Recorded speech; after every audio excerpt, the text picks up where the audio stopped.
It isn't until you reach the top that you realize there's nothing up there. Sure, you reap a great reward, your hard work is paid off, but it's the journey, my friends. You have to fall in love with the journey.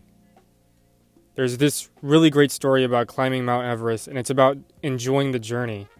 Because let's be honest, how long do you think you stay on the top of Mount Everest?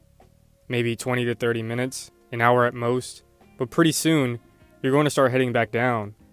And likewise, what happens when you win that soccer championship? Celebrate, throw a few back, and call it a night? Or what about when you complete that marathon? Well, I think exhausted would be an understatement, and you'll probably just want to lie down for a few days. Or even win a hot dog contest, which, by the way, people train really hard for. First thing you're looking for is the bathroom, to do everything. Look, it's awesome that you finally accomplished what you trained so hard for, but there's almost this emptiness when you complete something that was basically your life for a prolonged period of time. We like to think that when we finish, we can take our riches and go live on an island and drink Dom Perignon all day long.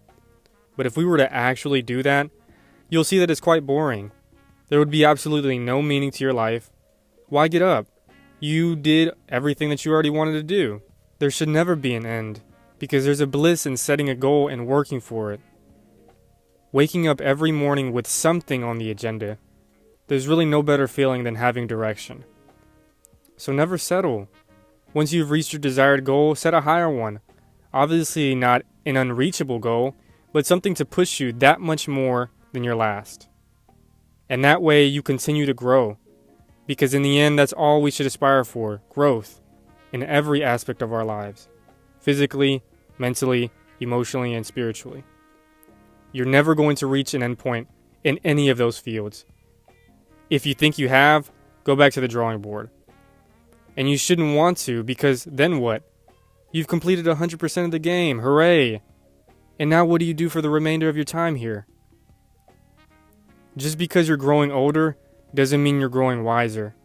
You can be 60 years old with a mind that stopped expanding at 20. All because you refuse to challenge your comfortable lifestyle.